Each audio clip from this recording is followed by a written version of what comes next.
Gabi po, kumusta po kayo? Ang pag-ibig at kapayapaan ni Kristo magharay nawa sa puso at isipan natin. Kumusta po? Nandito po tayo sa Dawis, kasama natin ang mga classmate natin, yung mga gwapo. Naliligo sila ngayon. Meron akong isi-share sa inyo ngayong sandaling ito.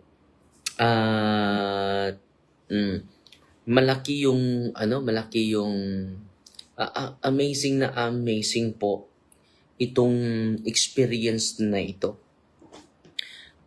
Pinupost ko po ito, first time po natin na maka-encounter ng ganitong pangyayari. Last week po, merong 5 sila from Badian, Cebu. At pinupost din natin yung kanilang hindi karaniwan na experience po. Just imagine mga kapatid, no? Dahil walang nag-educate sa kanila. Totoo talaga yung sinabi ni Prophet Hosea, mga kapatid. Anong sinabi ni Prophet Hosea? Ito po, yung bayan ko ay mas mabuti na basahin natin. Chapter 4 verse 6 po ito. Ang ganda po nito. So, kumusta po kayo? Kumusta? At sana nasa mabuting kalagayan po kayo. Ito po, mabigat po itong sinabi ni Prophet Hosea. Sa bayan ng Diyos at sa mga leader sa bayan ng Diyos, yung mga pari. Anong sabi ni Prophet Hosea? Ito po ay Douay Rheims version. My people are destroyed for lack of knowledge. Ito yung nangyari sa kanila. We will be destroyed. Ano yung main reason? Lack of knowledge sa mga Katoliko sa bayan ng Israel. At bakit lack of knowledge sila? Ito po. For because thou hast rejected knowledge, I will reject thee, that thou shalt not do the office of priesthood to me. So, i-reject ko din kayong mga pari. So, bakit yung mga tao o sakop sa simbahan ay naging lack of knowledge dahil aming mga pari? Delikado tayo nito, no? That thou shalt not do the office of priesthood to me, and thou hast forgotten the law of thy God. I also will forget thy children. So, ito po yung nangyari sa mga kapatid natin. At ito po yung mga pangalan nila, mga kapatid. Si Nanay Concepcion, taga Badian sila. Badian, Cebu. Si Nanay Concepcion Katibud. Meron siyang karamdaman, mga kapatid, na for 8 years. Just imagine 8 years yung karamdaman niya. At nung bumibisita sa atin, naka-wheelchair siya. At yung kanyang paa, 8 years na po yun. Parang may sakit siya na diabetes, mga kapatid. Namamaga yung kanyang paa. At ito yung karanasan niya. Hindi lang namamaga yung kanyang paa, mabigat pa ang kanan niyang paa. Kaliwa niyang paa, mga kapatid. Ang kanan na paa niya, mabigat. At for 8 years, mga kapatid, nakita po ito, dahil sinishare ko po sa mga bisita natin, at pinatayo ko si Nanay Concepcion. Ito sila, magkasama sila, magkapamilya, mga kapatid. Ipakita ko po sa inyo para ma-amaze tayo. Sana hindi tayo ma-amaze sobra sa healing, kundi sa palago sa ating kaalaman patungkol sa kalahagahan ng mga sakramento, mga kapatid. Ipakita ko po sa inyo, at nirecommend natin na kunin yung implant na hambak. High-tech na din yung mga albularyo, mga kapatid. Ini-implant na din yung habak. At sumang-ayon naman sila at meron naman tayong mga kasamahan na doktor dito mismo sa ating pasalamat tayo ni Dr. Concepcion Halad at si Dr. Loy Halad. Hindi ko nakalimutan ako yung tunay na pangalan, Dr. Halad. At ito po, very inspiring po ito, ha. At sinishare ko po ito para yung mga pari ay madagdagan at ma-inspire din to share. Just imagine, mga kapatid, ito, silang apat po. Kita ninyo. Buti na lang may kasama tayong doktor na pinaoperahan natin yung kanilang ini-implant. Akala ko yung i-implant yung ano lang, yung artificial birth control. Yung anong pangalan doon.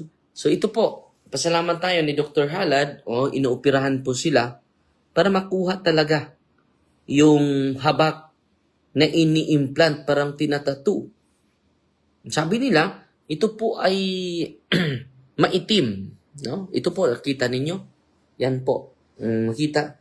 Silang tatlo po. Meron yan. So, ini-invite natin dahil may kasama tayong doktor, inuopera ng mga doktor natin. Halad na doctors, mag-asawa silang doktor. At sila po ay very active po sa ministry natin. So, nakuha na, Kita ninyo? So, pasalamat tayo dahil naoperahan sila. Doktor ang nag-opera niyan, hindi si Father Darwin. At ito yung mga kapatid natin na naoperahan ni Dr. Halad dahil ini-implant na po yung kanilang mga habak. Ang kanilang mga habak. So, pinatanggal natin sa mga doktor at willing na willing naman sila dahil kapag bakuhan natin, ma-retrieve natin yung mga occult objects na ini-inject nila, kinakailangan makuha yun. So, social na po. Yung mga albularyo ngayon, mga kapatid, meron na silang implant na habak. No? So, si Nanay Concepcion, at ito yung milagro, mga kapatid. Ito yung malaking milagro, mga kapatid. Dahil si Nanay ay nakalakad na. Ipakita ko sa inyo, mga kapatid. May video tayo kay Nanay Concepcion Katibod. Meron tayong video sa kanya. Parang makita natin. Ito po si Nanay Katibod. Concepcion Katibod, mga kapatid. Mga isuon na. Ito siya. Nag-wheelchair ni. Nag-wheelchair yan. Kay kini yang kuan, tanawa ko din niyo, mura siya diabetic, pero di siya diabetic. Yan po yung Daghan na. 300,000 na nagasto ni mo na. Sa kuan ba to? Sa diha ra sa last month, 300,000 daw. Pero 8 years naman 8 years na yung 8 sakit years, niya. no? Nya bugat kay ni nay karon di man siya kalakaw mo na nag-wheelchair, pero karon wala na yung wheelchair. Wala na pong wheelchair, mga kapatid. Wala na siya kalakaw, no? So, last month, malaki yung bayad nila. Karon musta naman ay? Nakalakaw na, Mas ko na tindog ko na, wheelchair ay na. So, hindi siya hindi siya makalakad, mga kapatid. Hahawakan daw. Tingnan mo. Tingnan niyo, mga kapatid. Makatayo na siya, na siya lang. Binangon na. Itong huibis, ang sahon dyan ka, pero nag-wheelchair man yung pag-sodery itong huibis ba to? Last Thursday. Pagsuot sa barko, lisod kayo. Pero tindog ko na ba Why finding sa doktor? Wala, June. Ilang kita daw kay kasi kung nasa bopog. Wala nang game niya, nasa ugat. Ano, 300 imong nagasto. May lain namang doctor silang gikonsult. Pero karon kalo isa Ginoo makalakaw na. Tingnan ko kay wala wheelchair. Asa ang wheelchair yung bayhanan ni? Pero doon na doon siya implant. Amo mo, dako kay bayad. Asa man yung operasyon? Kaya Okay. gi-implant ang Kinukuha habak. na natin Updated yung ng kanyang- habak, oh. Yun po yung habak niya, High-tech mga na kapatid. kaya. Ano, luha din eh. Sakit ba yan ba din? Oh, sakit di pa. Okay. Gi-implant ang mga habak, mga igsuon. Pero kalois Ginoo, gikuha na to. Pinagi ni Dr. Concepcion po itong nagkuhan mo. Si Dr. Concepcion po to. Halad ba? Halad. Concepcion po to. Dr. Halad o si tinagani Dr. Laki. Dr. Lloyd. Kaulion na sa Badian. Kaulion na sa Badian. Salamat kayo. O niya, na po yung testimonya ni nanay. Ito imong testimonya, nay. Ito imong... Online. Nga, blessing. Oh. Di mo gigamit ang katong holy oil, holy and exercise oil. Kaya ni sakit imong oo. Oo, niya akong tiil. Tanan akong lawas niya akong ihaplas. Yan, nagpa-implant po ka. Friends in, kuha na sila, partner in crime. Asa nga mong nagpa-implant din taon, gikan pa ni sa Minnesota.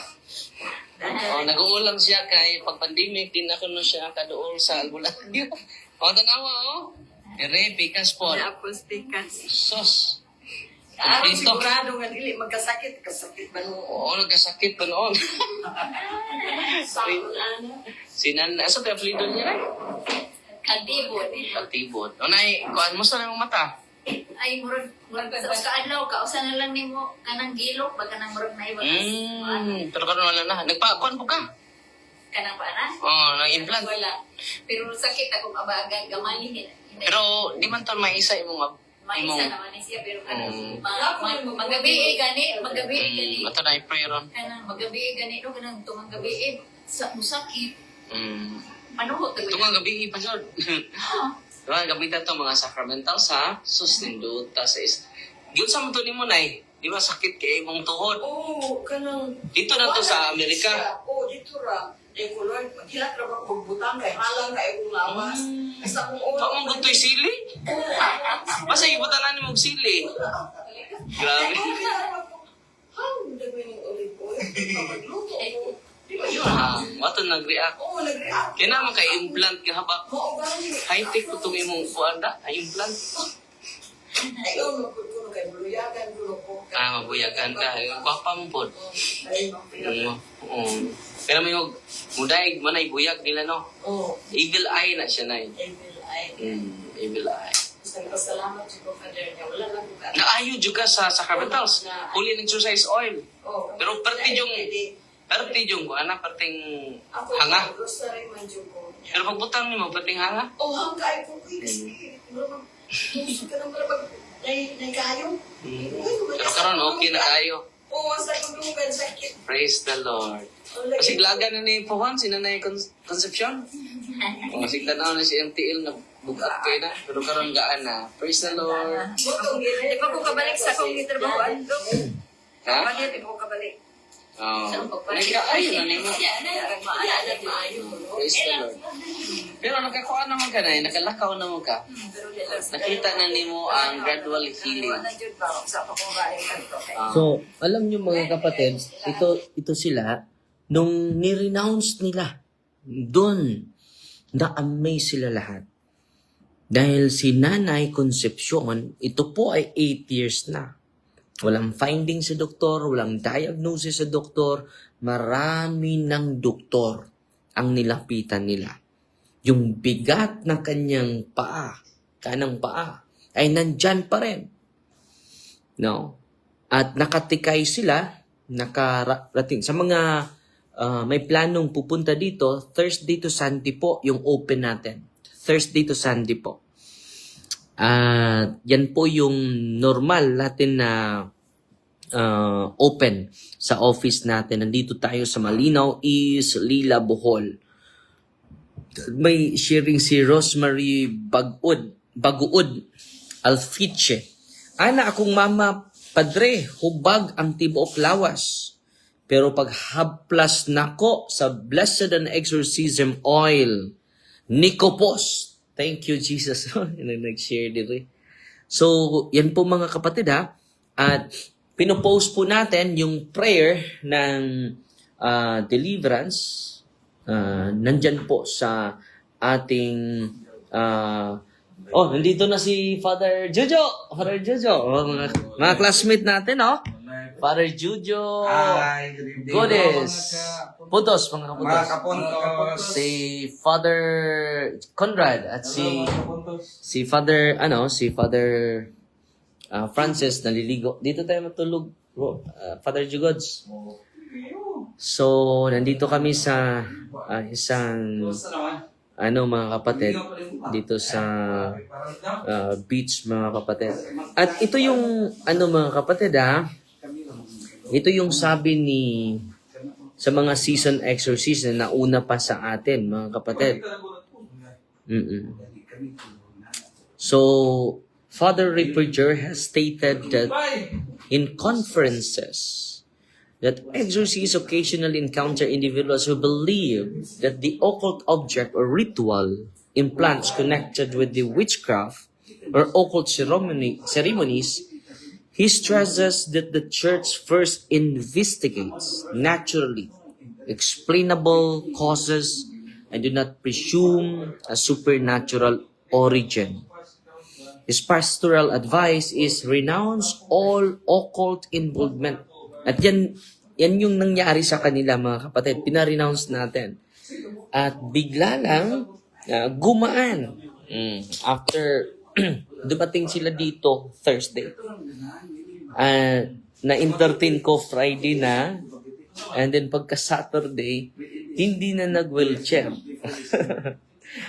Very amazing yung testimonya ni Nanay Concepcion at Nanay Merna Katibod.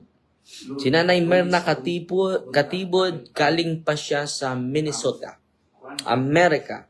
At si Nanay, yung kapatid niya, ay galing sa Badyan, Cebu. So, anong sabi ni Father Chad? Renounce all occult involvement. Receive sacraments frequently. At ito yung ginagawa nila, nag-receive sila. And then, avoid superstition. At hindi lang yan, na evangelize sila. So, buong-buo na po yung pananampalataya nila, buong-buo na po yung kanilang conviction sa katotohanan. At ang nangyari, mga kapatid, ay nagkalakad si Nanay, submit to the discernment of competent church authority. So, kailangan isubmit natin yung sarili natin sa simbahan. At sino ba yung competent dito? Ang mga exorcist po. Dahil palagi, from Thursday to Sunday, mga kapatid, ay na-encounter natin itong mga demonic obsession, mga kapatid. Just imagine walang finding sa doktor for 8 years. Palipat-lipat sila, mga kapatid. Wala pa rin finding sa doktor. At Huwebes sila, Thursday sila nakarating. At grabe yung improvement. Ang dami ng mga gamot na ininom niya. No? Pero mabigat pa rin. Ngayon, sabi niya, magaan na, Father. At nakalakad na ako. Makatayo na ako mag-isa. Nakita niyo sa video, di ba? Makatayo na siya mag-isa. Sana po ay na-inspire po kayo sa gabing ito. Gina Torifranca Calago, maayong gabi, Father. Patay, kumusta na mo? Si Estrella Baldisamo, Inanod, Piona Strict, thank you, Father, God bless. Si Anisha Oro Inuk, Pablito Morandante, nanood sa atin. Si Angelita Si Parda. Si Idna Mortos, good evening po, Father. Anong address niyo po? Malinaw is Lila Bohol, St. Michael Exorcism Center po. Si Estrella Inanod, Jerwin Gabales, good evening from Sarangani Province. si Anabil Tormis, Nini May Villamor. Maraming nanood sa atin. Si Nads Kadayuna Jr. Watching from Liluan, Southern Leyte. God bless you all. Si Ate Ima Atakulad sa sa Valencia, Bohol. Lucrecia Kaipang Magdula. Nanood sa atin ngayon. At si kapatid na Salcido Ray. Nanood sa atin. Si Arlene Lara Verdicosa Venturilo. Maraming salamat. Yun lang po muna. At Fighty Maria Tatak CFD with a humble heart po. God bless.